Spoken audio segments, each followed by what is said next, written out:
সাক্ষী আছে আমার ছেলেটা আর ছেলে দুষ্টু প্রচুর, কারোর কথা শুনতো না, আর মানে আমাকে ধরেও মারতো, বাড়িতে কারোর কথা শুনতো না। আর প্রভুর কাছে তার চাইলাম, তার নামে চাইলাম ছেলেটাকে ভালো আমার কাছে যেন করে দেয়। তারপরে এরকম ঝগড়া মারপিট করতো, সাথেও বলেছি।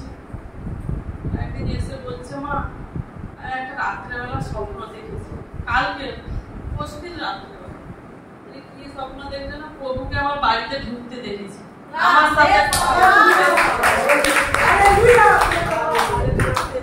আমার সাথে কথা বলছে। কি বলছে, আমার বাবার কথা বলছে, বাবার ধার দেনা বলছে, বাড়ি থেকে চলে গেছে সেটা বলছে, আর আমাকে কি একটা বলছে বুঝতে পারিনি। প্রভুকে বাড়িতে ঢুকতে দেখেছি, আমার সাথে কথা বলেছে।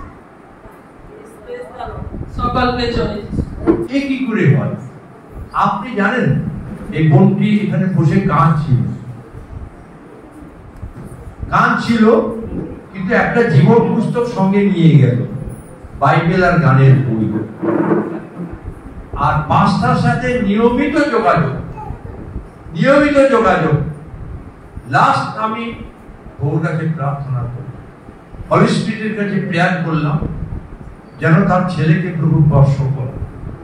লাস্ট প্রেয়ার হচ্ছিল। আপনারা বুঝতে পারবেন যে প্রভু শোনেন। তো তাই আমাদেরও মনে রাখতে হবে যে প্রভু অসম্ভবকে সম্ভব করেন। আপনি রেডি হয়ে যাবেন এই উত্তর পাওয়ার জন্য। আপনার রেডি হতে পারে। এই বোনটি বাইবেল নিয়ে গেছে, পড়ছে এবং ঘটনা ঘটছে।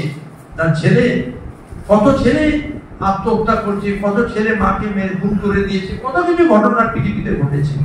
আপনি ঈশ্বরের কাছে প্রার্থনা। আজকে যে আনন্দের খবরটা দিল, এটা তার নেশা করতো, তাই না?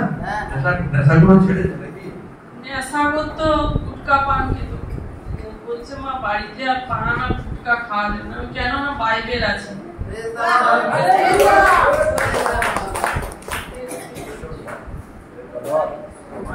জীবনে ঈশ্বর আনন্দ দিয়েছে। যিশুকে ধরে রাখো, আমার প্রার্থনা থাকবে।